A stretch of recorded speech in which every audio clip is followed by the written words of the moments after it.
Luc-Marie Perrier, un carme de Toulouse. Alors Père, expliquez-nous dans quel cadre vous accompagnez la relique ici au Carmel. Alors dans le cadre du 5e centenaire de la naissance de Sainte Thérèse d'Avila, date facile à retenir, 1515-2015.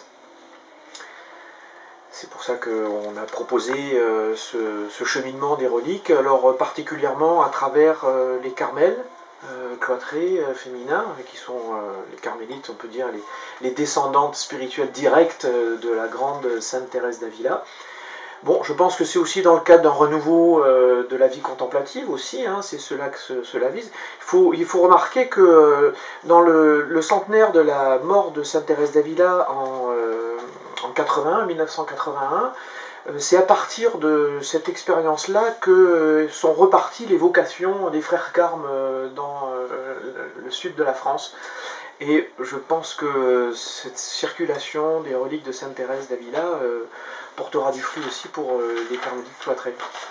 Oui, moi.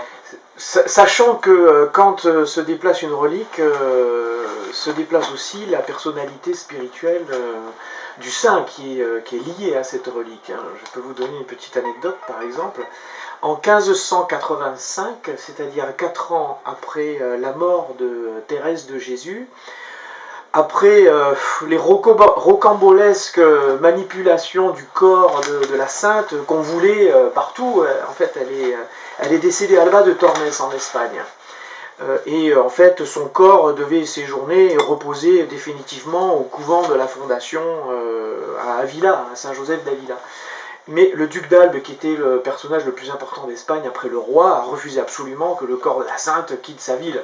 Mais les carmes à l'époque ont fait un chapitre général dans lequel ils ont décrété que le corps de la mère Thérèse serait de toute façon rapatrié à Avila, au couvent Saint-Joseph. Donc ce qui s'est passé, c'est que de nuit, les carmes se sont présentés au couvent d'Alba de Tormes, sont allés exhumer le corps, le prendre d'autorité dans le dos du duc d'Albe, et en consolation, en lot de consolation pour le duc d'Albe, afin qu'il ne soit pas dans une trop grande furie, ils ont coupé le bras de Thérèse de Jésus et ils l'ont laissé, si vous voulez, en relique pour le Carmel d'Alba de Tormes. Donc ce corps de la mère Thérèse est revenu sur Saint-Joseph d'Avila, mais le duc d'Albe ne l'entendait pas comme ça. Il a fait jouer ses relations puissantes auprès du Saint-Siège, il a obtenu un décret pontifical pour que le corps de la mère Thérèse soit ramené à Alba de Tormes. Et ça s'est fait ça aussi de nuit, incognito, sub secreto. Le corps de la mère Thérèse a été récupéré, ramené à Alba de Tormes, et là, en lot de consolation pour les carmélites Saint-Joseph, on a à Alba de Tormes coupé la main de la mère Thérèse qui était liée au bras, et il a été ramené au couvent Saint-Joseph d'Avila, et c'est là la petite anecdote que je voulais vous raconter. Quand cette main relique de la mère Thérèse a été donnée, transmise à la mère prieure du couvent Saint-Joseph d'Avila, c'était dans un petit linge, un petit coffret tout ordinaire. Il a passé donc la porte de la clôture, il s'est donné main à la main, il y avait une petite sœur qui était là présente. Et le lendemain de cette translation, elle est allée trouver sa prieure en disant « Ma mère, que s'est-il passé hier à la porte de la clôture ?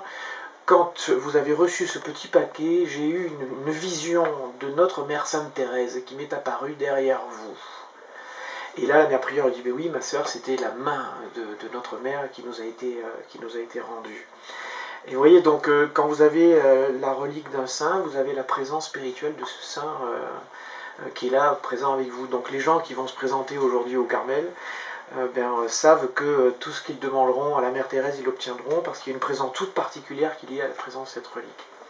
Après, si vous voulez vous en savoir plus sur la théologie des reliques, pourquoi les chrétiens vénèrent les reliques, je peux aussi vous en toucher un mot, mais je ne sais pas quel temps est imparti dans le cadre de cette interview. Tout à fait, la relique, ça prend un sens tout particulier chez les chrétiens. Évidemment, oui. Et c'est un peu aussi en plus pour les carmels qui reçoivent ce pied aujourd'hui, la mère qui rentre à la maison. Oui, tout à fait, bien sûr. Donc pourquoi ce culte des reliques ? Oui, c'est typiquement chrétien. Hein, c'est-à-dire que pour les chrétiens, Dieu s'est fait homme, Dieu s'est incarné, hein, le Fils éternel du Père s'est incarné en la personne de Jésus-Christ. Et pour les chrétiens, Dieu n'est pas dans la stratosphère, Dieu n'est pas quelque chose, une réalité impalpable, c'est une réalité qui est entrée dans l'histoire, hein, qui porte un nom, Jésus-Christ, le Dieu fait homme, le Verbe fait chair. Et après son ascension, et le don de la Pentecôte, de l'effusion de l'Esprit Saint, cette incarnation se continue dans l'histoire, à travers le corps mystique de l'Église, hein, qui est la présence immanente de Jésus-Christ au milieu des hommes. Et nous avons comme cela, dans l'histoire, des hommes et des femmes qui ont vécu dans l'Esprit Saint, de la présence toute particulière du Christ et qui sont transformés par l'action de l'Esprit Saint en la personne du Christ, chaste, pauvre, obéissant. C'est ça un saint. Un saint, c'est quelqu'un qui est totalement dans l'union transformante à Dieu par l'action de l'Esprit Saint et qui est identifié au Christ, au Fils, hein, Fils dans le Fils. Donc un saint, si vous voulez, c'est quelqu'un qui a été porteur de Dieu, Christophore, porteur du Christ, transformé dans l'action de l'Esprit Saint. On peut dire c'est quelqu'un qui était serti dans la Trinité. Quand vous approchez un saint, vous êtes dans un contact immédiat avec Dieu et la divinité. C'est ça le mystère d'un saint.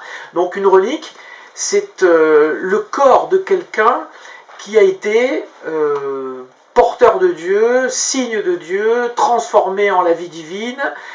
Et donc il y a une sainteté, on peut dire une sainteté divine dans la relique. Donc la relique vous met en contact de Dieu, on peut dire finalement. Vous voyez, c'est ça qui développe ce culte des reliques. Et alors donc, par rapport à Sainte Thérèse, son corps ne s'est jamais altéré. Et puis il y a l'histoire aussi que les gens ne connaissent pas trop, qu'il faut peut-être expliquer, la transverbération.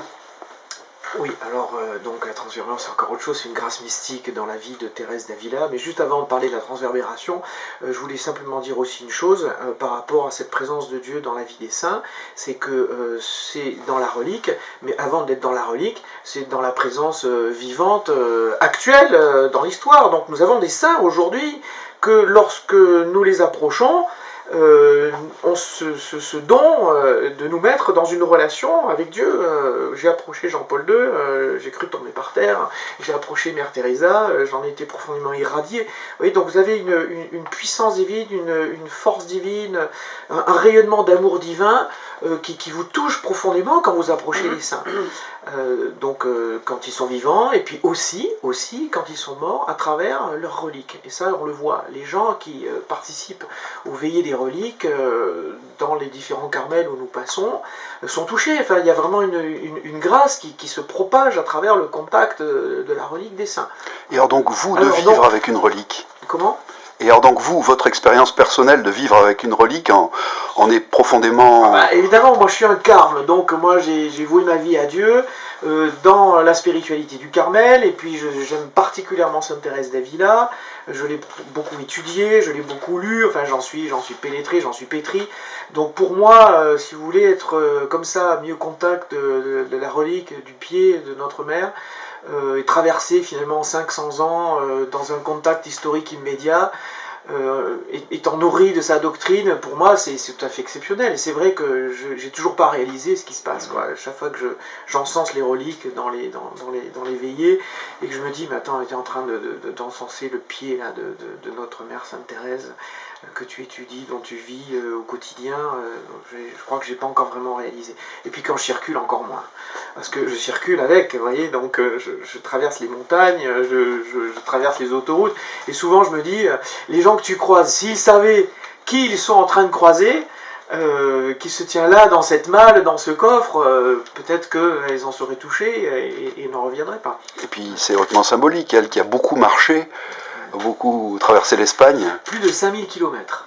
Sainte Thérèse d'Avila, c'est plus de 5000 km à pied dans les chariots, qui propage ce feu qui habite, cet amour qui a transverbéré son cœur. C'est ça la grâce de la transverbération, c'est que Sainte Thérèse d'Avila, à un moment donné, elle a été tellement saisie par l'amour divin, qui transcende complètement l'amour créé, l'amour tel que nous pouvons le connaître ici-bas, qu'elle en a manqué de mourir, et son cœur en a été transpercé. Et quand on a retiré le cœur du corps de Sainte Thérèse d'Avila, 15 ans après sa mort, on a retrouvé effectivement la trace de cette grâce de la transverbération sur son cœur. Ouais.